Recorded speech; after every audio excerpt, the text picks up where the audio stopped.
सभी दर्शकों को नमस्कार। आज दिनांक 2 मार्च 2026 को शुक्र ग्रह मीन राशि में प्रवेश कर चुके हैं।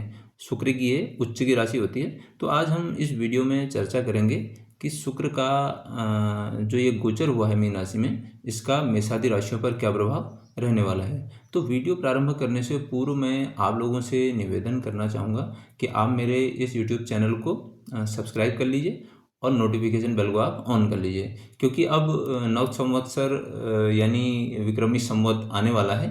तो इसके उपलक्ष्य में मैं 12 राशियों के पृथक पृथक इसमें वीडियो डालूंगा कि आने वाला वर्ष आप लोगों के लिए कैसा रहेगा। तो अगर आप इसमें नोटिफिकेशन बेल को आप ऑन किए रहेंगे तो आपको नोटिफिकेशन आ जाएगा जब भी मैं वीडियो अपलोड करूंगा। दूसरा, मैं आपको यहाँ पर पुनः स्मरण कराना चाहूँगा, जैसा कि मैं अपने जो अन्य वीडियो हैं उसमें भी कहता हूँ। इस गोचर का, शुक्र का जो गोचर हो रहा है, उसका सर्वाधिक प्रभाव उन जातकों पर रहेगा जिनको या तो शुक्र की महादशा चल रही होगी, या शुक्र की अंतर्दशा चल रही होगी, या शुक्र का प्रत्यंतर चल रहा होगा। इसके अलावा जो अन्य जातक हैं उसमें उनके प्रभाव में थोड़ा सा अंतर आ सकता है।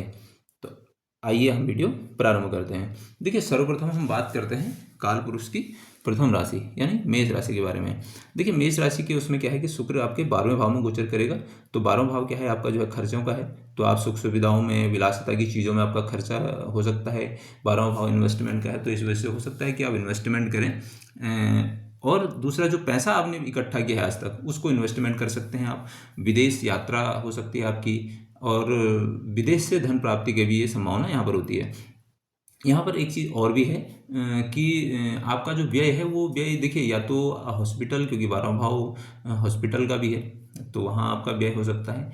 और इसके साथ क्या है कि आप दान दे सकते हैं, कहाँ कहीं धर्मशाला या कोई धार्मिक स्थान का निर्माण हो रहा हो, वहाँ भी आपका खर्चा हो सकता है।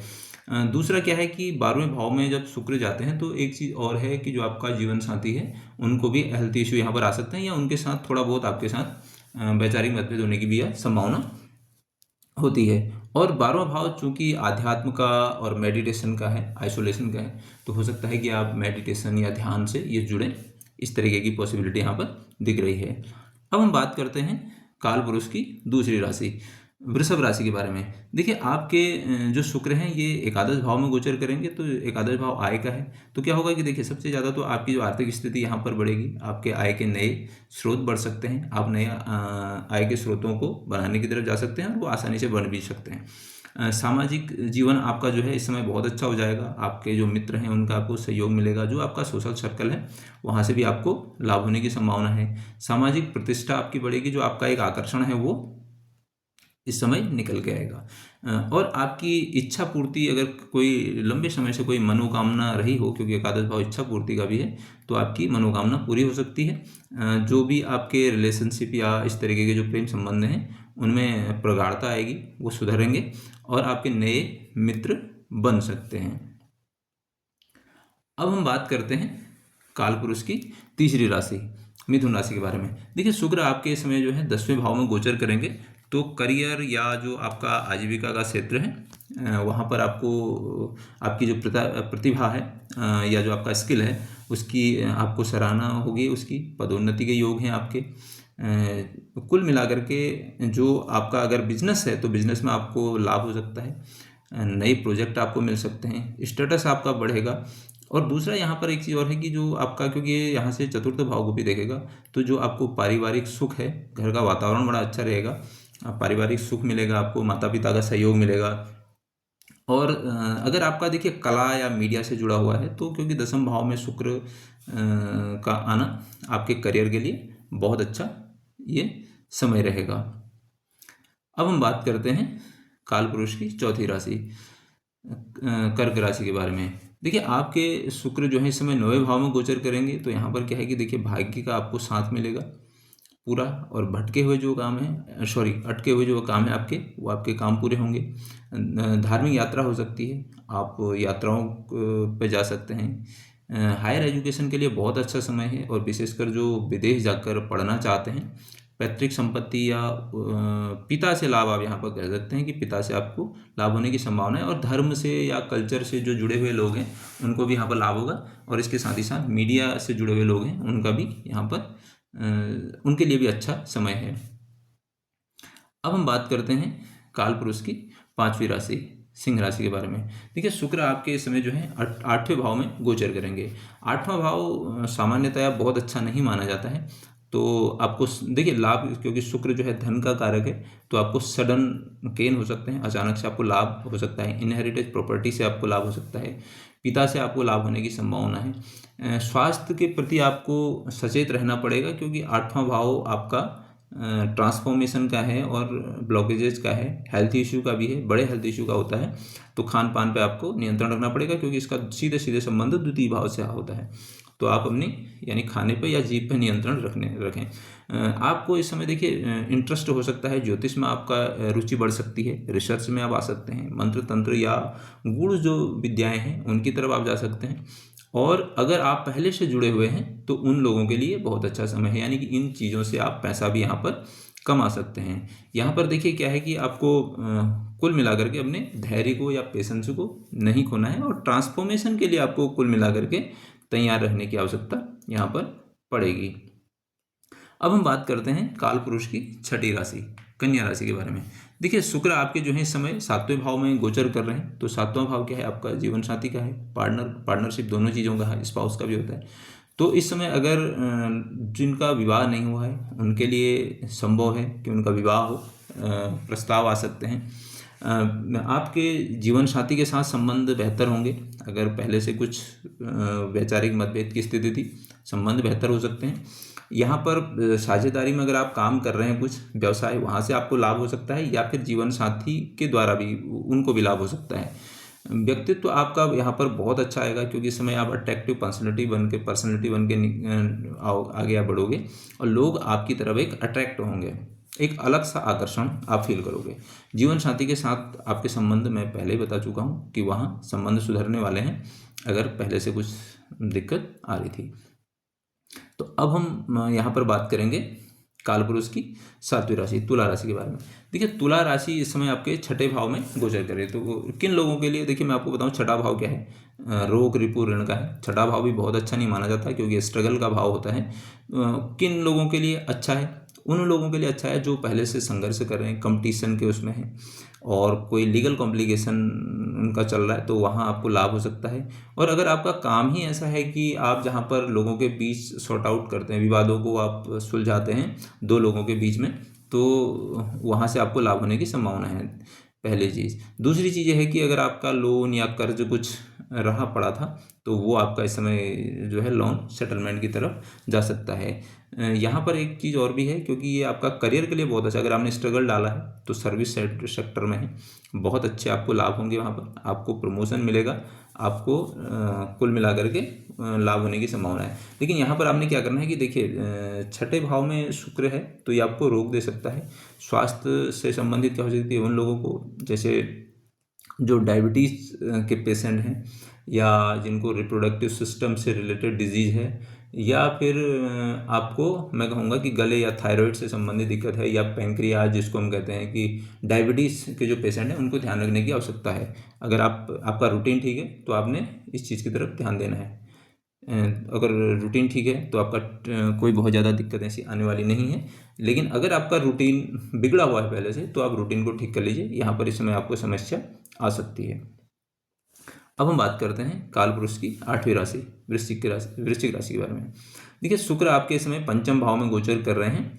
तो 5म भाव क्या है कि देखिए ये आपका स्किल है, आप नए किसी कौशल की तरफ जा सकते हैं, म्यूजिक, मॉडलिंग, या मैं कहूँगा एक किसी वाद्य यंत्र को बजाने की तरफ, मतलब कुछ एक अलग सा जिसको हम कहेंगे वो हो सकता है। आप अपनी बुद्धि से पैसा कमा सकते हैं, किसी स्किल से पैसा इस समय कमा सकते हैं आप।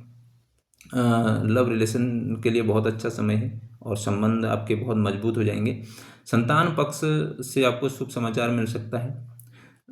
छात्र जो है उनकी एजुकेशन में, या जो मैं पहले ही आपको बताया है कि कलात्मक जो चीज़ें हैं उनमें रुचि बढ़ सकती है। स्पेकुलेशन, या जो हम कहते हैं कि अनुमान, पूर्वानुमान से संबंधित चीज़ें होती हैं, जैसे शेयर या सट्टा जो होता है, वहाँ से आपको लाभ होने की संभावना दिख रही है। अब हम बात करते हैं कालपुरुष की 9वीं राशि। देखिए शुक्र आपके 4th भाव में गोचर इस समय कर रहे हैं, सॉरी।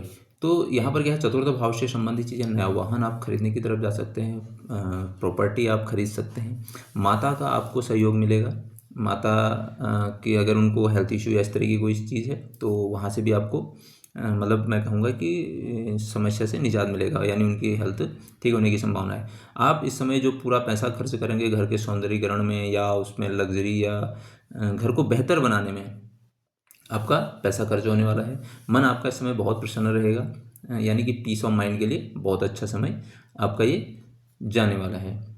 अब हम बात करते हैं काल पुरुष की 10वीं राशि मकर राशि के बारे में। देखिए इस समय शुक्र जो हैं आपके तीसरे भाव में गोचर करेंगे। तो तीसरा भाव क्या है, देखिए ये पराक्रम का है आपका।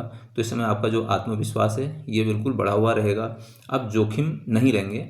और स्पेशली मैं एक चीज़ और कहूँगा कि आप इस समय स्मार्ट वर्क की तरफ जाएंगे, यानी कि कैसे आराम से, या जिसको हम कहते हैं कि बहुत ज़्यादा परिश्रम न करते हुए ज़्यादा लाभ लेना, ये आपकी प्रवृत्ति इस समय हो सकती है और इसमें आप सफल भी हो जाएंगे। आपका जो कम्युनिकेशन स्किल है या जो संप्रेषण क्षमता है वो प्रभावी रहेगी और वो उसी से आपके जो है काम बन जाएंगे। और यहाँ पर क्या है कि देखिए छोटे भाई बहनों के साथ आपके संबंध सुधरेंगे, उनका आपको सहयोग मिलेगा। और यहाँ पर छोटी छोटी यात्राओं की तरफ आप जा सकते हैं और वो यात्राएं बेनिफिशियल होंगी आपके लिए। जिन लोगों का संबंध मीडिया से या यूट्यूब से या फिर राइटिंग के फील्ड से जुड़े हुए हैं, कम्युनिकेशन के फील्ड से, तो उनके लिए ये अच्छा समय है, यानी कि वो वहाँ से धनार्जन हो सकता है। अब हम बात करते हैं काल पुरुष की 11वीं राशि कुंभ राशि के बारे में। देखिए शुक्र इस समय जो है आपके दूसरे भाव में गोचर कर रहे हैं, तो द्वितीय भाव में है, तो आप धन की बचत करने में या एक्यूमुलेट करने में सफल होंगे इस समय। आपका जो एक्यूमुलेटेड वेल्थ है वो बढ़ने वाली है, आपकी जो वाणी है वो मिठास आएगी उसमें, क्योंकि शुक्र जो है एक आकर्षण का ग्रह होने की वजह से, और लोग उससे प्रभावित हो जाएंगे। कुल मिला के हम ये कह सकते हैं कि ये पैसा कमाने के लिए इस समय आप वाणी से भी पैसा कमा सकते हैं। परिवार में किसी मांगलिक कार्य का आयोजन हो सकता है, ये एक संभावना है। यहाँ पर आप इन्वेस्टमेंट की तरफ जा सकते हैं और पैसे को, जो मैंने पहले भी आपको बताया कि इस समय आप एक्यूमुलेट करने में या उसको इकट्ठा करने में सफल हो पाएंगे। लेकिन यहाँ पर एक चीज़ का आप ध्यान रखना है, क्योंकि इसका सीधा सातवीं दृष्टि जो बनेगी वो अष्टम भाव से संबंध बनाएगा, जिसकी वजह से आपको प्लानिंग करने की आवश्यकता पड़ेगी। और अगर आपने विदाउट प्लानिंग कुछ ऐसा कदम उठाया तो फिर वो आपके लिए थोड़ा रिस्की हो सकता है। अब हम बात करते हैं काल पुरुष की 12वीं राशि के बारे में, मीन राशि। तो देखिए शुक्र आपके इस समय लग्न में गोचर करेंगे। तो लग्न क्या है, आपके प्रथम भाव जिसको हम कहते हैं, आप हैं, आपका शरीर है, आपका व्यक्तित्व है, यानी कि सर्वाधिक रूप से टोटलिटी ऑफ द पर्सनैलिटी आप कह सकते हैं कि आपका जो व्यक्तित्व की जो संपूर्णता है। तो अगर प्रथम भाव में शुक्र इस समय गोचर कर रहा है तो आप ये समझ लीजिए कि आपका जो व्यक्तित्व है ये आकर्षक हो जाएगा, प्रभावशाली बन जाएगा, आत्मविश्वास आप में बिल्कुल स्पष्ट दिखेगा, झलक जाएगा, और आपका पीस ऑफ माइंड, और आप इस समय मैं कहूँगा कि एक अट्रैक्टिव व्यक्तित्व जो आपका होगा, एक अट्रैक्टिव पर्सनैलिटी के रूप में आप निखर के आएंगे। और उससे आप इस समय मैं कहूँगा कि अगर आपका सोशल सर्विस या पब्लिक डीलिंग का काम है तो वहाँ पर आपका व्यक्तित्व निखर के आएगा, लोग वहाँ पर आप पे ट्रस्ट भी करेंगे। जीवन में सुख साधन के आपके संबंध बढ़ेंगे। दाम्पत्य जीवन के लिए ये समय बहुत अच्छा है। समाज में मान सम्मान बढ़ेगा, नई पहचान आपको मिलने वाली है। अब हम बात कर लेते हैं उपायों के बारे में।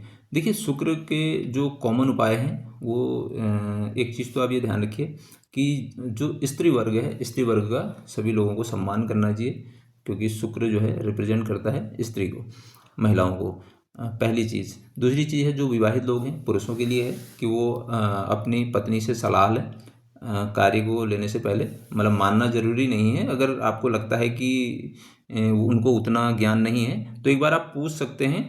अगर आपको लगता है एनालिसिस के बाद कि भाई ये निर्णय ठीक है, उसके बाद आप वो निर्णय लीजिए। दूसरा यहाँ पर एक चीज़ है कि जो छठे भाव में जिनका गोचर कर रहा है वो लोग अपने रूटीन को ठीक कर लें, जो भी हेल्थ इश्यू आपको हैं उसके हिसाब से अपना डाइटिंग प्लान आप बना लें कि आपने क्या खाना है क्या नहीं करना है, और जो लोग जैसे स्टूडेंट हैं और जो अन्य लोग जो कंपटीशन के उसमें हैं, तो अगर पहले से आपका कुछ हुआ है तो आप स्ट्रगल मोड में आप आ जाइए, आपको शुक्र यहाँ पर लाभ देना शुरू कर देगा। और दूसरा, जिन लोगों का अष्टम में है वो क्या कर सकते हैं, देखिए अष्टम भाव में शुक्र जिनका गोचर कर रहा है वो ट्रांसफॉर्मेशन के लिए तैयार है। मेडिटेशन से जुड़ जाइए, ऑकल्ट से जुड़ जाइए, अध्यात्म से जुड़िए, ज्योतिष सीख सकते हैं। ज्योतिष अगर आप नहीं भी सीख सकते हैं तो कम से कम आधा घंटा पर डे मेडिटेशन के लिए या ज्योतिष के वीडियो देखने के लिए आप निकाल लीजिए। और जिन जातकों के 12वें भाव में शुक्र गोचर कर रहे हैं तो वो क्या करें, देखिए 12वां भाव जो है चैरिटी का है, दान का है। तो आप क्या करें, देखिए दान आप दे सकते हैं। पैसे का दान कहाँ कर सकते हैं, जैसे मंदिर के निर्माण में कहीं पर हो रहा है तो वहाँ पर आप दे सकते हैं। किसी को हेल्थ इश्यू आया है तो हॉस्पिटल में आप दान दे सकते हैं, उनके इलाज का खर्चा वो दिया जा सकता है। और इसके अलावा 12वें भाव के लिए भी एक मेडिटेशन और आपको बहुत अच्छा यहाँ पर काम करेगा। ऑकल्ट से भी यहाँ पर आप जुड़ सकते हैं। अन्य लोगों के लिए मैं आपको बता रहा हूँ, और ये सारे लोग इस चीज़ को कर सकते हैं। ओम सुं शुक्राय नमः का जप करें। इसका जप कितना करना है आपने, 1 माला, 3 माला या 5 माला, यानी विषम संख्या में करना है। और 1 माला का अर्थ होता है 108 बार। इसके साथ ही साथ शुक्रवार के दिन तुलसी के पेड़ में आप जल अर्पित करें तो आपका कल्याण होगा। आपने इतने ध्यान से मुझे सुना, इसके लिए आपका बहुत बहुत धन्यवाद।